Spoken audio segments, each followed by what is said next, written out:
Hi, this is MEZA Grandduchess RASMASKONEN, also known as Ryan Tomlinson. Happy Friday. Friday is almost like a liberation day for a lot of us. The last day of work, ready to party for the weekend, if not party, restful weekend, and do whatever it is that we need to do in order to take a break from the week. But is your week such as that you need to take a break of it? Did you live your week the way you want to spend your weekend? Did you prepare yourself for that liberation from all that interaction and misinteraction and misconception of the week? Did you prepare yourself for the weekend? I wrote this little thing today.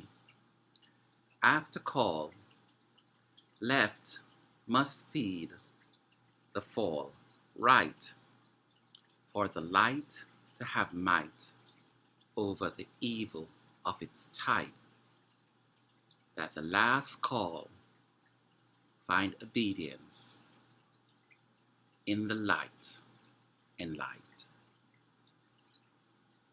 Sounds silly. What does this after call and calling and last call? What do you call upon as you get up to face the week? How do you reconcile yourself to start? How do you reconcile yourself or, find that calm to face the week? And so that first call, it comes silently, doesn't it? That early Monday morning after their liberation weekend. Doesn't it come silently? Does it come silently with us or with a tired sigh?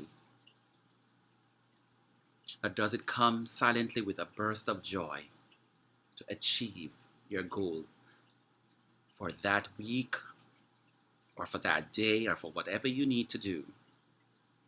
That call, does it come silently still, but rest, shrouding, and cannot distill the spirit that enwill the wise to fill? That's another quotation. For the week, it comes calling. That's the first call. It comes silently. And it comes to me with a vigor that I am going to achieve this week. This is what I'm going to do. This is all I can do. And that inner confidence and security strengthens me.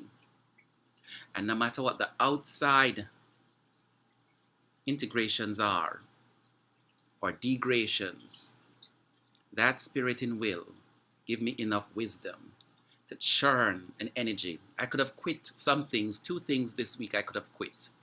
I had to drag myself and say, I must achieve, I will achieve. And in the middle of that tiresome journey, after I reached that journey, it was the burst of sigh of success, or let's say achievement. So the after call, what comes in the after call? Some of the blessing of the call. Some of the things that I wanted to have answered were answered. Some of the people who I thought were disingenuous turned out to be disingenuous. And so I leave them to feed the moronism of themselves. And it never comes back to you. And in the thing that's right, the thing that asks you to be obedient, the last call, when that comes, it's like a blossom of things that you probably expect. Nothing unexpected or nothing over the top. Just things that you should normally fall into place, or things that someone else should do, but because XYZ, we don't know, we don't get into that. XYZ, we know this is it. So on the explanation of one of these tasks, this one voice said to me, this one person said to me, don't worry, I have all the background information on this. I know what you go through. I know what the interactions are like. I am going to take this and I'm going to take it on this direction. Thank you. What have you done so far? So I said, what else? She said, that's more than what I thought you could have achieved. And I said, well, thank you so much. but this is all I could have done. But remember, always on that last call, no matter what kind of resources you have, never count yourself as poor. Poverty lacks creativity and will to survive. It may not be wealthy. People that are wealthy are in poverty, creativity, poverty of thought, poverty of humanity, poverty of compassion, and poverty to enable somebody to enable themselves without fearing them as your enemy.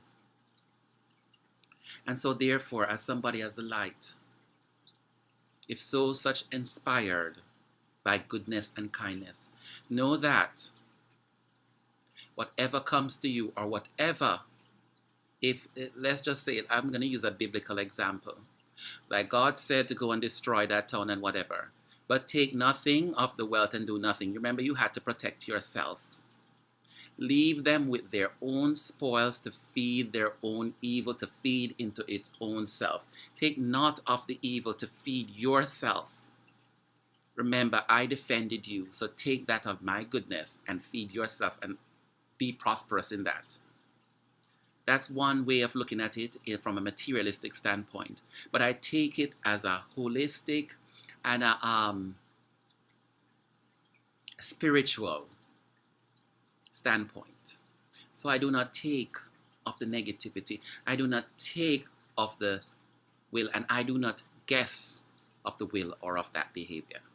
But I live in the call that I am confident and strengthened in, that brings my life and the love for me to love myself to fruition, to enable to get up every day alone and to love myself and to achieve, to make the best life that I can known to me, to be a part of that fabric of life that created us, not to be of the fabric of death and of war and of insecurity, but that life that assures us in communication, in friendly and effective confrontation,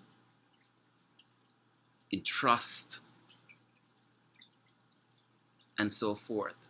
Things that liberate our humanity and show the greater part of ourselves.